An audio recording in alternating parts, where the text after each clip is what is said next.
ஒரு புதுக்கோட்டை பாரதிக்காகவும் ஒரு வணக்கத்தை அனைவருக்கும் இனிமையான இதயம் நிறைந்த அன்பு வணக்கங்கள். ரொம்ப ரொம்ப மகிழ்ச்சி.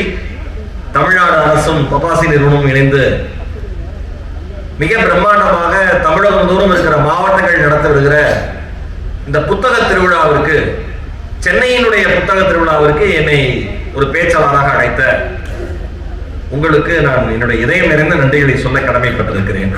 ஏன்னா ஒவ்வொரு முறையும் புத்தக திருவிழா வரப்பெல்லாம் அந்த 10 ரூபா அனுமதிக்கு சீட்டுக்கு வாங்கிட்டு உள்ள போய் எல்லா கடைகளையும் சுற்றி பார்த்து கொண்டிருந்த ஒரு சிறுவன் இளைஞனான பிறகு தமிழகத்தை ஆளுகிற, மேடையை ஆளுகிற, பேச்சால் ஆளுகிற, எழுத்தால் ஆளுகிற மிகப்பெரிய ஜாம்பவான்களை எல்லாம் கூட்டத்தில் ஒருவனாக இருந்து பார்த்து மகிழ்ந்து கைகளை தட்டி குறிப்பெடுத்து வளர்ந்த நான் இன்றைக்கு என்னுடைய தாய் தந்தையரின் ஆசீர்வாதத்தாலும் நான் படித்த தமிழாலும் சுற்றி இருக்கிற நல்ல மனிதர்களாலும் அங்கே இருந்த நான் இங்கே இருப்பதை என் வாழ்வினுடைய மிகப்பெரிய பேராக கருதுகிறேன். அதற்கு உங்கள் அனைவரின் அன்பிற்கும் என்னுடைய இதயம் நிறைந்த நன்றிகள்.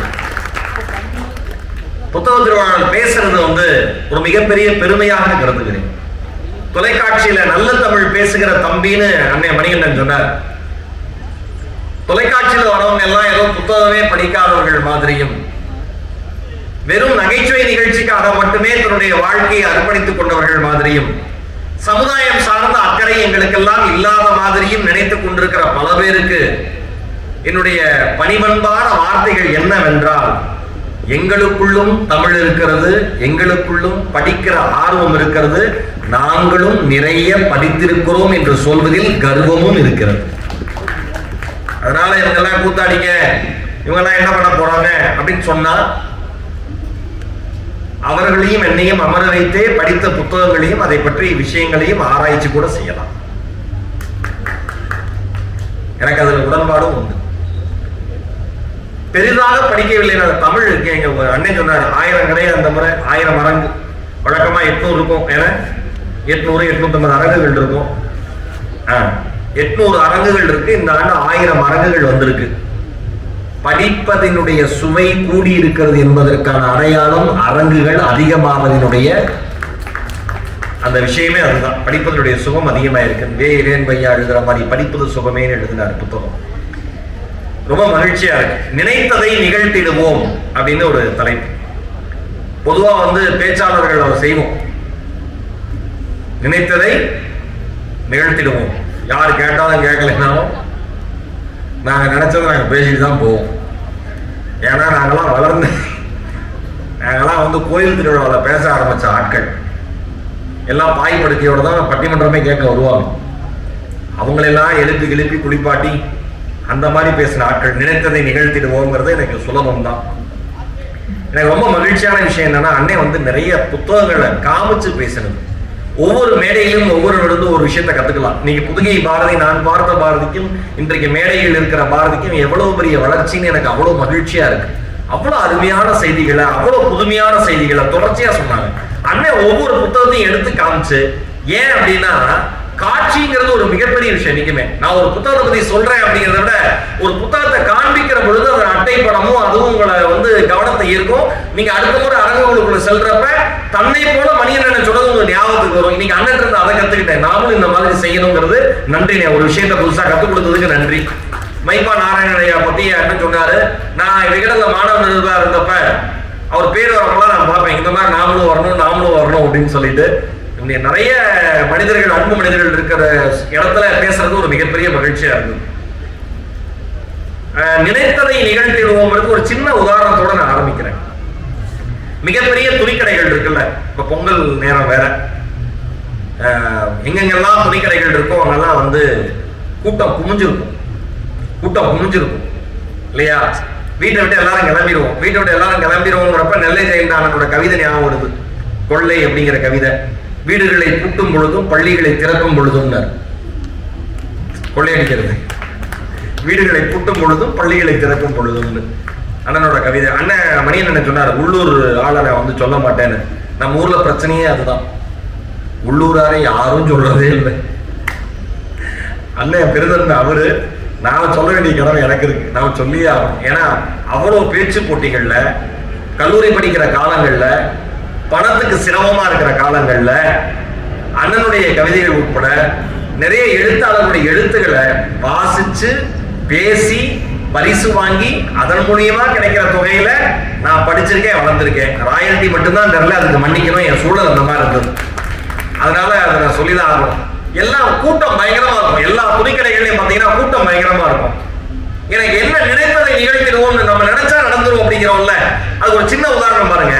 அவ்வளவு பெரிய துணிக்கடையுடைய வாசல்ல 6 மாடி துணிக்கடை, அலங்கார விளக்குகள் உள்ள 1000 பணியாளர்கள், அவ்வளவு விதவிதமான ஆடைகள், அங்க துணிக்கடை இருக்கு. அந்த துணிக்கடையினுடைய வாசலில் ஒரு பெரியவர் அவர் கொண்டு வந்த சட்டையை விற்பதற்காக நிற்கிறாரே, இதை விட ஒரு நம்பிக்கை உலகத்தில் உண்டா என்பதை யோசித்து பார்த்தாலே போதும், நினைத்ததை நிகழ்த்திடுவோம் தோணி. எவ்வளவு பெரிய நம்பிக்கைங்க! அவ்வளவு பெரிய துணிக்கடை வெளியில ஒருத்தர் கட்சி வச்சுட்டு நிக்கிறாரு, சட்டையை வச்சுட்டு நிக்கிறாரு, ஒரு அம்மா வந்து புடவை வச்சுட்டு விக்குது. எவ்வளவு பெரிய அதிசயம் இந்த உலகம்! அப்ப எண்ணங்கள்ல தானே எல்லாமே இருக்கு, நல்லாவே தெரியுது இல்ல? எண்ணங்கள்ல மட்டும்தானே அத்தனையுமே இருக்கு. நம்ம நினைக்கிறது எப்பயுமே நடக்கும் அப்படின்னா சரியா நினைக்கணும், அவ்வளவுதான். சரியா நினைக்கணும். ஒரு விலை உயர்ந்த கார் வருது, ஒரு சிறுவன் வந்து அந்த காரை பார்த்துக்கிட்டே இருக்கான், ரொம்ப ஆசையா பார்க்கறான். பக்கத்துல யாரும் இல்ல, அந்த காரினுடைய அருகில் போறான். அந்த காரினுடைய கண்ணாடியில தெரிகிற தன் முகத்தை ரசிக்கிறான், தலையை ஒழுங்கு பண்ணிக்கிறான். இந்த காரை சுற்றி சுற்றி வரான், கைகளால தடவி பார்க்கிறான். மெல்ல அந்த காரினுடைய கதவுகளை திறப்பதற்காக தன்னுடைய பிஞ்சு விரல்களை அந்த காரினுடைய கதவுகளை திறக்கிற அந்த இடத்துக்கு, அந்த ஹேண்டிலுக்கு அந்த கிட்ட போய் அப்படியே மெல்ல இழுக்கிறான். இழுக்கிறப்ப அந்த கார் சத்தம் போடுது. பக்கத்துல ஒரு இளைஞன் வரான், பணக்கார இளைஞன் மாதிரி தோற்றம், ஏன்னா அவ்வளவு காஸ்ட்லியான காரு. அந்த இளைஞன் வரான், தம்பி பயப்படான், பயந்துறான். இல்லை தம்பி பயப்படாதேங்கிறாரு. இந்த கார் ரொம்ப பிடிச்சிருக்காங்கிறாரு. ரொம்ப ரொம்ப பிடிச்சிருக்கேங்கிறான் அந்த பையன். எவ்வளவு பிடிச்சிருக்கு? ரொம்ப பிடிச்சிருக்கேன், எனக்கு காரனாவே பிடிக்கும், எனக்கு ரொம்ப பிடிச்சிருக்கேன் இந்த காரை பாக்குறதுக்கு. அப்படியா? இந்த கார் வந்து வாங்கணும்னு ஆசை இருக்கா? நிச்சயமா வாங்கணும்னு ஆசை இருக்குண்ணே. உனக்கு ஒன்று சொல்லவா? சொல்லுங்கண்ணே. இந்த காரு என்னோட அண்ணன் எனக்கு பரிசா கொடுத்தது. இந்த காரு என்னோட அண்ணன் எனக்கு பரிசா கொடுத்தது. எப்பயாவது சில நல்ல அண்ணன்களும் இருப்பாங்க இந்த மாதிரி. என் அண்ணன் மாதிரி அவர் தான் என்ன படிக்க வச்சாரு. என்னோட 2வது தந்தை என்னுடைய அண்ணன். இந்த கார் என்னோட அண்ணன் எனக்கு பரிசா கொடுத்தது. என்னன்னு சொல்றீங்க? உங்க அண்ணனா இவ்வளவு பெரிய காரை வாங்கி கொடுத்தாரு? ஆமாண்டா தம்பி அப்படின்னு சொல்லிட்டு அந்த இளைஞன் அந்த குழந்தையை பார்த்து, அந்த சிறுவனை பார்த்து ஒரு கேள்வி கேட்கிறானா, இந்த மாதிரி அண்ணன் உங்க வீட்டுல இல்லையே நீ வருத்தப்படுறியான்னு கேட்கிறார். இந்த மாதிரி அண்ணன் உங்க வீட்டுல இல்லையே நீ வருத்தப்படுறியான்னு. அதுக்கு அவன் சொல்றான், இல்லண்ணே எங்க வீட்டுல ஒரு தம்பி இருக்கான், உங்களுக்கு வாங்கி தந்த அண்ணன் மாதிரி நான் மாற வேண்டும் என்று ஆசைப்படுகிறேன். இதுதாங்க நிச்சயமா மாறும். இதுதான் நினைத்ததை நிகழ்த்திடுவோம். வாழ்க்கையில யார் வேண்டுமானாலும் எதை வேண்டுமானாலும் சாதிக்க முடியும். ஆனால் நினைக்கணும், அதற்கான முயற்சி இருக்கணும், தினமும் அதை நோக்கிய பயணம் இருக்கணும். இவ்வளவுதான வாழ்க்கை, இவ்வளவுதான வாழ்க்கை. யோசிச்சு பாருங்க. டென்சிங் பத்தி எல்லாருமே சொல்லுவோம். டென்சிங் வந்து இமயமலையில ஏறினார், இமயமலையில ஏறினார், இமயமலையில ஏறினார். 1914 இமயமலை அடிவாரத்துக்கு கீழே கும்ஜின்னு ஒரு மலைவாழ் கிராமம். அது ஒரு மலைவாழ் கிராமம். அந்த குடும்பத்துல 11வது குழந்தை டென்சிங். 11வது குழந்தை. இயற்பெயர் ராம்கியால்ங்கிறது அவருடைய இயற்பெயர். அந்த அவங்க கிராமத்துக்கு புனித பயணத்துக்காக வந்த தலாய் லாமா இந்த குழந்தையை பார்த்துட்டு டென்சிங் நோர்வேன்னு பேர் வைக்கிறார். அவர் வச்ச பெயர் தான், தலாய் லாமா வச்ச பெயர் தான் அது. அந்த பையன் அப்படியே மலைவாழ் மக்கள் இல்ல, மலைவாழ் கிராமம் தானே, அப்படியே வளர்றான்.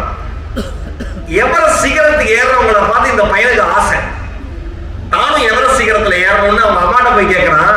அம்மா எல்லாரும் வந்து சிகரத்தின் மேல ஏறிட்டே இருக்காங்களே, நான் ஏற முடியுமான்னு கேட்கிறான். அதுக்கு அந்த அம்மா சொல்றாங்க, தம்பி அதற்கான வாய்ப்பும் சூழலும் நம்ம குடும்பத்துக்கு இல்லடா, நாமெல்லாம் சுமை தூக்கிகளா மட்டும்தான் இருக்க முடியும். நாமெல்லாம் வெறும் சுமை தூக்கிகளா இருக்கலாம். சுமை தூக்கினா இந்த எவரெஸ்ட் ஏறுறாங்கல்ல, சிகரங்கள்லாம் ஏறுறாங்கல்ல, அவங்க வெயிட்டை ரொம்ப தூரம் தூக்கிட்டு போக முடியாது. அந்த வெயிட்டை வேணா நீ தூக்கலாம், ஆனா அதுக்கும் மிகப்பெரிய உடல் தகுதி வேணும்டா அப்படிங்கிறாங்க. அப்படியாமா இந்த பையன் மனசுல அது பதிஞ்சிருது. அந்த இளைஞன் வளர்றான். வளர்ந்தோன்னு என்ன பண்றான்னா சுமை தூக்கியா போய் சேர்றான் நேபாளத்துல. அவனால அவ்வளவு சுமையை தூக்க முடியல. அப்புறம் முடிவு பண்றான், ஒரு பெரிய சாக்கு பையில நிறைய கற்களை கொட்டிக்கிட்டு முதுகலை வச்சுக்கிட்டு அவனுடைய கிராமத்து வீதிகள் எங்கும் நடக்கிறான். அந்த பையன் எல்லா இடத்துக்கும் நடக்கிறான். கிராமத்துல இருக்கிற அத்தனை பேரும் கிண்டல் பண்றாங்க. திருமணம் செய்து கொண்ட மனைவி, ஏங்க உங்களுக்கு என்னங்க ஆச்சு, எதுக்குங்க இந்த வேலை அப்படின்னு. அதுக்கு ரொம்ப அழகான ஒரு வார்த்தை டென்சிங் சொல்றாரு, சந்தோஷமாக ஏற்றுக்கொண்டால் எந்த சுமையும் தெரியாது. சந்தோஷமாக ஏற்றுக்கொண்டால் எந்த சுமையும் தெரியாது. அழகான வாக்கியம். போய் அதுக்கப்புறம் சிகரம் ஏறுகிற வீரர்கள்ட்ட, மலை ஏறுகிற வீரர்கள்ட்ட போய் சுமை தூக்கியா சேர்றாரு. மரண பயம் தருகிற வேலை அது. ஏன் சுமையை தூக்கணும்? பாலம் ஏதாவது தடை இருந்ததுன்னா அதை வெட்டி உடைக்கணும்.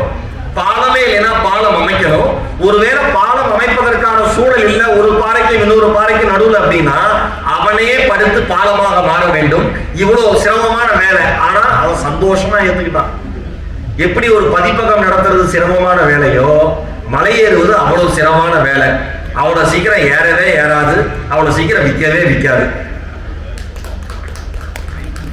நம்மால ஒரே ஒரு காட்சிக்கு, முதல் நாள் படத்துக்கு, முதல் காட்சிக்கு 5000 ரூபாய் டிக்கெட் கொடுத்து வாங்கிட்டு போய் விழுந்து இறந்து போவனை ஒழிய 50 ரூபாய் கொடுத்து தன் தலைமுறையினுடைய தலையெழுத்தை மாற்றுகிற புத்தகத்தை வாங்குகிற எண்ணம் இன்னும் நம்ம இளைய சமுதாயத்துக்கு வரல. நிச்சயம் வந்துடும், நான் நம்புறேன்.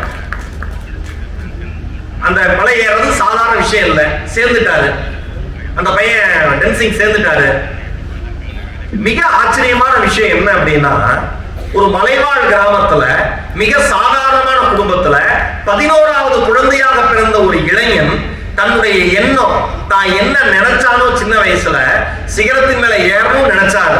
நியூசிலாந்தை சார்ந்த எட்மண்ட் ஹிலாரியோடு எவரெஸ்ட் சிகரத்தினுடைய உச்சியில 1953 வருடம் மே மாசம் 29ஆம் தேதி பகல் 11:30க்கு மேலே ஏறி டென்சிங் கம்பீரமாக நிற்கிறார். கூட எட்மண்ட் ஹிலாரி நிற்கிறார்.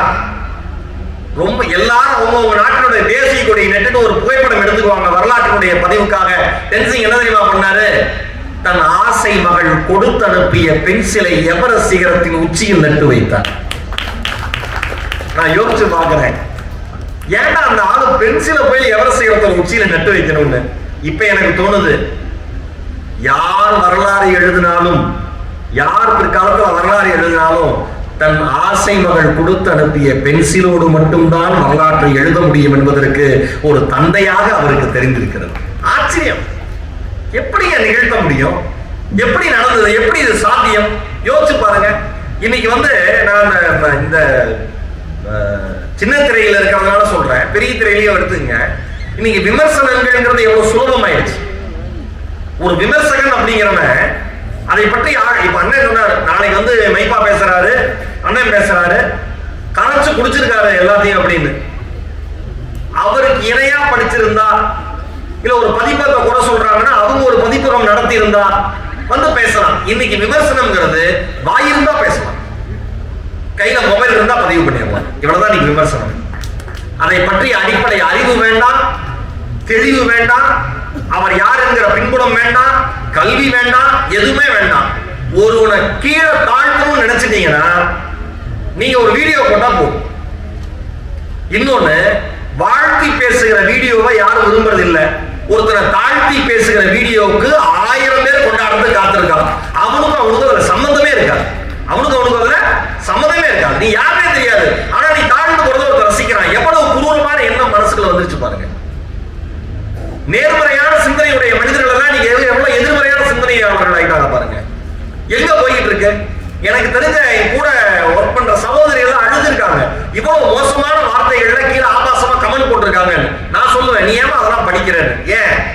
எழுதுபவனுடைய எண்ணம் தான் எழுத்தில் இருக்குமே ஒழிய, எழுதுபவனுடைய எண்ணம் தான் எழுத்தில் இருக்கும். நீ அதெல்லாம் மதிக்கவே மதிக்காத. அவன் அப்படிதான். நீ சந்தோஷமா வேலையை பார்த்துட்டு உன் குடும்பத்தை காப்பாத்துறதுக்கு மிட் நைட் 2 மணிக்கு நைட்டு வெளிச்சத்துக்கு மத்தியில கேமரா முன்னாடி நடிச்சிட்டு இருக்கீல்ல, உன்னை விட உயர்ந்தவள் இந்த உலகத்தில் யாரும் இல்ல. தைரியமா அந்த வேலையை செய்ய யார் வேணா விமர்சனம் பண்ணலாமே. இப்ப அந்த அளவுக்கு விமர்சனம் தரம் தாழ்ந்து போச்சே. எதுக்கு இதை சொல்றேன்னா, லிசி வெலாஸ்கஸ் ஒரு பெண்மணி அமெரிக்கால டெக்சாஸ் மாகாணத்துல பிறந்தவங்க. 1989 பிறந்தவங்க. ஒரு பிரசவத்துக்கு 4 வாரத்துக்கு முன்னாடி அந்த சகோதரி பிறந்துட்டாங்க. பிரசவத்துக்கு ஒரு 4 வாரத்துக்கு முன்னாடி அந்த சகோதரி பிறந்துட்டாங்க. 1 கிலோ 219 கிராம் தான் அவங்க பிறந்தப்ப. 1 கிலோ 219 கிராம் தான் அவங்களுடைய உடல் எடை. யோசிச்சு பாருங்க. இன்னைக்கு 3.5 கிலோ 4 கிலோ 2.5 கிலோ வந்தாலே நம்ம பதட்டப்பட்டு குழந்தைக்கு என்ன ஆகுமோ, டாக்டர் நல்லா இருக்கும் அப்படி, ஏன்னா தலைமுறை இல்ல நல்லா இருக்குமே அவ்வளவு பதட்டப்படுறோம். 1 கிலோ 219 கிராம் தான். மருத்துவர்கள் கை விரிச்சிட்டாங்க. ஏன் கை விரிச்சீங்க, என்ன பிரச்சனைன்னு கேட்டப்ப, ரேர் கன்ஜென்ஷியல் டிசீஸ் ஒரு நோய் இருக்கு. உங்க பொண்ணுக்கு உடம்புல கொழுப்பு தங்காது, எவ்வளவு சாப்பிட்டாலும் உடம்புல சேராது, உடம்பு போடாது, புதிய புதிய நோய்கள் தாக்கிட்டே இருக்கும், நோய் எதிர்ப்பு சக்தியே கிடையாது, என்ன வேலை நடக்கலாம்னு மருத்துவர்கள் கை விரிச்சிட்டாங்க. ஆனால் எந்த தாயும் தந்தையும் தனக்கு பிறந்த குழந்தையை கைவிட்டதாய் சரித்திரமில்லை. விதிவிலக்குகள் ஒன்று விட்டுருங்க, அவளை பத்தி கவலையப்படாதீங்க. எல்லாத்துலயுமே விதிவிலக்குகள் இருக்காங்கல்ல, அவளை பத்தி கவலைப்படாதீங்க. அந்த குழந்தை வளர்றா, கிண்டர் கார்டன்ல அவங்க முக தோற்றம் நார்மலான சாதாரணமான முக தோற்றம் மாதிரி அந்த சகோதரிக்கு இல்ல. போய் கிண்டர் கார்டன்ல குழந்தைகள் படிக்கிற இடத்துக்கு கொண்டு போய் விடுறாங்க அவங்க அம்மா அப்பா. மத்த குழந்தைங்கள்லாம் பேயின் கூட படிக்குதுன்னு விமர்சனம் பண்ணுது. அந்த குழந்தை கிட்ட போக பயப்படுது. நம்ம அழகா இருப்பாங்க, ரொம்ப அழகா இருப்பாங்க, பழகிறோம்தான் தெரியும் அவன் பெயின். பார்க்க ஐயோ இவெல்லாம் நம்ம அடிச்சிட போறோம்னு இருக்கும், அவன் நம்ம உயிரை காப்பாற்ற வந்தவனா இருப்பான். அதனாலதான் தமிழ்ல சொன்னா உருவு கண்டு எல்லாமை வேண்டும். என்னங்க நம்ம மொழியை விட என்னங்க, நம்ம வார்த்தைகளை விட என்னங்க சார், எவ்வளவு அழகான மொழி. குழந்தைங்களாம் பயப்படுது. அவங்க கூட படிச்ச குழந்தைங்களோட பேரண்ட்ஸ் எல்லாம் பெற்றோர்கள் வந்து சொல்றாங்க, இந்த குழந்தைங்க இனிமேல் நீங்க படிக்க வைக்காதீங்கிறாங்க. ஏன்னா எங்க குழந்தைங்களாம் பயப்படுது, ராத்திரி எல்லாம் தூங்க மாட்டேங்குது, அதனால இந்த குழந்தைய இது பண்ணக்கூடாது. அவ்வளோ எதிர்ப்புகளுக்கு நடுவில் தான் அந்த குழந்தை வளர்றா. 4 வயசுல வலது கண்ணுடைய பார்வை போயிருது. நோய் எதிர்ப்பு சக்தி குறைபாடுனால 4 வயசுல வலது கண் பார்வையும் போயிருது. 17வது வயசுல லிசி யூடியூப்ல ஒரு வீடியோவை பார்க்கறான். உலகின் மிக கோரமான பெண் அப்படிங்கிற தலைப்பிடப்பட்டு ஒரு வீடியோ வருது. என்னடா இப்படி வீடியோ இருக்கு, எப்படி இப்படிலாம் மனசு வருது? ஏன்னா அவனுக்கு தெரியுது, தன்னுடைய முகத்தை தினந்தோறும் கண்ணாடியில பார்க்கறா, தன்னுடைய உடலை பார்க்கறா, நார்மலான சாதாரணமான மனிதர்கள் மாதிரி தான் இல்லைன்னு தெரியுது. உடனே அந்த வீடியோக்குள்ள போறா. போய் ஒரு 10 நொடிகள் கழித்துதான் அவன் உணர்றா அந்த வீடியோ அவளை பத்தி போட்டிருக்காங்க. அந்த வீடியோ அவளை பத்தி போட்டிருக்காங்க. வேர்ல்ட்ஸ் அக்லியஸ்ட் உமன் அப்படிங்கிற திரைப்படப்பட்ட அந்த வீடியோ போட்ட அந்த வீடியோ போஸ்ட் பண்ண சில நிமிடங்கள்ல 40 மில்லியன் பார்வையாளர்களை கடந்து வேக வேகமாக அது போயிட்டு இருக்கு. என்ன மோஸ்ட் அக்லியஸ்ட் வேர்ல்ட்ஸ் அக்லியஸ்ட் உமன்ங்கிற அந்த இது, அந்த பொண்ணு போட்டு இவ்வளவு கோரமான பெண் அப்படின்னு ஒரு வீடியோ போட்டிருக்கான். சில நிமிடங்கள் போகக்கூடிய வீடியோ அது. கீழே கமெண்ட்ஸ்ல எல்லாம் போட்டிருக்காங்க, இவ்வளோ முகம் கோரமா வச்சுக்கிட்டு இப்படி ஒரு உடல் அமைப்போட நீ எல்லாம் ஏன் வாழ்ற, செத்துரு, ஐயோ பயமா இருக்கு, ஏலியன் நம்ம ஊருக்கு வந்துருச்சு போல இருக்குன்னு கீழே வன்மத்தை கக்குகிற, யாருனே தெரியாது அந்த குழந்தை, அந்த குழந்தைக்கு என்ன நோயினே தெரியாது, அந்த குழந்தை எப்படி போராடி வாழ்ந்துட்டு இருக்கான்னு தெரியாது, எதுவுமே தெரியாம கை இருக்கு, விரல் இருக்கு, இன்டர்நெட் இருக்குன்ட்டு அவன் அவனுடைய வன்மத்தை கக்கிட்டே இருக்கான், கமெண்ட்ஸா போட்டுட்டே இருக்கான். அது ஒரே ஒரு சகோதரன் மட்டும், தயவு செய்து அந்த சகோதரியை விட்டு விடுங்கள், அவள் வாழ்க்கையில் என்ன நடந்தது என்று அவளுக்கு மட்டும் தெரியும் என்று எழுதியிருக்கிறான். அந்த ஒரே ஒரு கமெண்ட் படிச்சதுக்கு அப்புறம் தான் இவனுக்கு உயிர் வந்திருக்கு. நேரா கண்ணாடி முன்னாடி போய் நின்றுக்கா. கண்ணாடி முன்னாடி போய் நின்றுட்டு தன்னுடைய முகத்தை பார்த்துட்டு நான் ஏன் வாழணுங்கிறதுக்கான காரணத்தை வரிசையா கண்ணாடி மீது எழுதி இருக்கிறாள். நான் ஏன் வாழக்கூடாதுன்னு காரணம் யோசிச்சிருக்கா. அவளுக்கு அதுக்கான காரணமே கிடைக்கல. இவர்கள் மத்தியில் வாழ்ந்தே தீர வேண்டும் என்று வாழ்ந்திருக்கிறாள் அந்த சகோதரி லிசி வெலாஸ்குவஸ். நீங்க ஞாபகம் வச்சுக்கோங்க, அந்த குழந்தை, அந்த சகோதரி ரொம்ப அழகான ஒரு வாக்கியத்தை சொன்னா. நீ அந்த வீடியோவை பார்த்துட்டு, வேர்ல்ட்ஸ் அக்லியஸ்ட் உமன் வீடியோவை பார்த்துட்டு எல்லாரும் கீழே கமெண்ட்ல போட்டிருந்தாங்களா, நீ இப்படிலாம் செத்து போயிடலாம், இல்ல நான் வேற மாதிரி ஐடியா தரேன், அப்படி செத்து போயிடலான்னு. அந்த பொண்ணு சொன்னா, நான் எப்படியெல்லாம் சாக வேண்டும் என்பதற்காக பல பேர் எனக்கு அறிவுரை சொன்னார்கள். நான் எப்படியெல்லாம் சாக வேண்டும் என்பதற்காக பல பேர் என்னிடம் அறிவுரை சொன்னார்கள். நீங்கள் எப்படி வாழ வேண்டும் என்பதற்கு நான் அறிவுரை சொல்லுகிறேன், அதற்காக வாழ்கிறேன் என்று சொன்னால் லிசி வெலாஸ்குவஸ். அந்த பொண்ணு எழுதின புத்தகம் be beautiful, be you, choosing happiness, dare to be kind. உலக புகழ்பெற்ற புத்தகம் எல்லாமே. இந்த பொண்ணுலாம் வாழவே கூடாதுன்னு நினைச்சவங்க மத்தியில அந்த குழந்தை வாழ்ந்து காமிச்சான்.